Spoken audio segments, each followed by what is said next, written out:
ഇന്ന് ഹെർബാ ലൈഫിൻ്റെ ഹിസ്റ്ററിയിൽ കേരളത്തിൽ ആദ്യമായി തൃശ്ശൂർ, നമ്മുടെ സാംസ്കാരിക നഗരിയായിട്ടുള്ള തൃശ്ശൂരിൽ ഇന്ന് ഹെർബാ ലൈഫിൻ്റെ കേരളത്തിലുള്ള ഏകദേശം 3000-ഓളം വെൽനസ് കോച്ചസ് ഒത്തുകൂടി ഒരു മെഗാ ഹാല പ്രോഗ്രാം കണ്ടക്ട് ചെയ്തിട്ടുണ്ട്. അതിൻ്റെ ഉദ്ഘാടന ചടങ്ങ് നടത്താൻ പോകുന്നത് നമ്മുടെ തൃശ്ശൂരിൻ്റെ നഗരപിതാവായിട്ടുള്ള മേയറാണ്. അപ്പോൾ അവരെ വെയിറ്റ് ചെയ്തുകൊണ്ടിരിക്കുന്ന ആൾക്കൂട്ടമാണ്, വെൽനസ് കോച്ചുമാരുടെ കൂട്ടമാണ് നമ്മളിപ്പോൾ കണ്ടുകൊണ്ടിരിക്കുന്നത്. ഇതാണ് ഹെർബാ ലൈഫിൻ്റെ ഇപ്പോഴത്തെ ഹിസ്റ്ററി.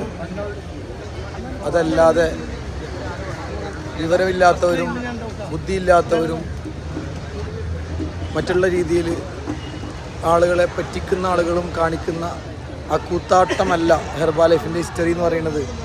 ജനങ്ങൾക്ക് നല്ലത് മാത്രം ചെയ്തു കൊടുക്കുന്ന സാംസ്കാരിക കേരളത്തിലെ ഒരു കൂട്ടം ചെറുപ്പക്കാർ ഹെർബാ ലൈഫിലെ വെൽനസ് കോച്ചുമാരാണ്.